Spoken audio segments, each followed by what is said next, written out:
S en arabe, on appelle ça sin. La lettre S en arabe, elle dit sin. Ok, voilà comment on écrit la lettre sin. Donc, on compte, ça c'est 1, 2, 3, et on fait comme ça. Donc, c'est ça la lettre sin. Et c'est équivalent à la lettre S en français. Donc, voici la lettre sin. Et comme toutes les autres lettres en arabe, la lettre sin aussi change de forme en fonction de son emplacement dans un mot, comme on l'a vu avec les autres lettres. Donc, c'est la même chose. Lorsqu'on prend la lettre sin, il y a sa forme isolée, sa forme initiale, sa forme médiane et sa forme finale. Donc, c'est ce que nous allons démontrer tout de suite. Mais avant de continuer, toujours, je vous demande de cliquer sur le bouton j'aime. Ça ne prend que quelques secondes. Et moi, ça me motive à encore faire des vidéos, puisque ça prouve que les vidéos que je fais, il y a d'autres que ça intéresse, jusqu'à ces personnes cliquent sur le bouton j'aime. Donc, je vous invite à cliquer sur le bouton j'aime. Si vous n'êtes pas encore abonné à la chaîne, n'hésitez pas à vous abonner. Surtout, activez la cloche de notification pour recevoir toutes mes nouvelles vidéos sur la chaîne. Alors, sans plus tarder, on commence avec la forme isolée de la lettre sin. Donc, sa forme isolée n'est rien d'autre que celle-là. Donc, 1, 2, 3, et voici la lettre sin. C'est sa forme isolée comme ça. Donc, comme vous voyez ici dans cet exemple, le mudarrisun, qui signifie enseignant.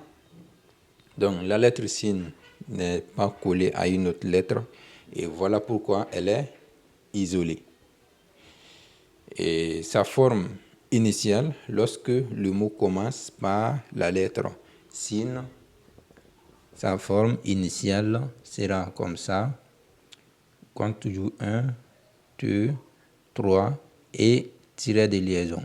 Là-bas, on ne fait pas comme le cercle, comme ici. Donc, on part droit, le tiret de liaison. Donc, c'est ce qui est là ici, avec le mot samakun qui signifie poisson. Ok, donc, lorsque le mot se trouve au début du mot, elle prend cette forme.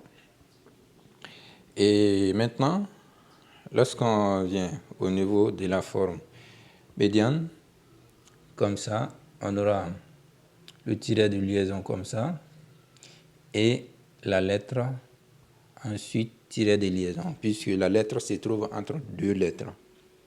Donc, elle est encadrée par deux autres lettres, comme ici on a lisanun. Donc, ici, ça c'est la lettre lam avec kasra qui se lit li. Là, on a la lettre sin avec fatha qui est ça. Maintenant, ce que vous voyez ici, là, c'est alif.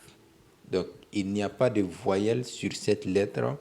Donc, c'est la lettre alif. C'est la différence entre ça et ça. Ici, vous voyez le tiret en bas. Mais ici, il n'y a pas de tiret en bas. Il n'y a pas de tiret au-dessus. Il n'y a pas aussi la voyelle doma.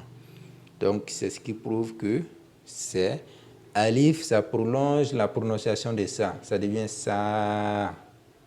Donc, nous avons vu la leçon sur les voyelles longues. La vidéo se trouve toujours sur ma chaîne. Vous pouvez regarder pour bien comprendre la notion des voyelles longues à ce niveau.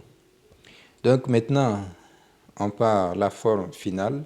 Lorsque la lettre sin se trouve à la fin du mot, donc comme ça, toujours comme ça, 1, 2, 3, et comme c'est la fin du mot, donc voici la forme.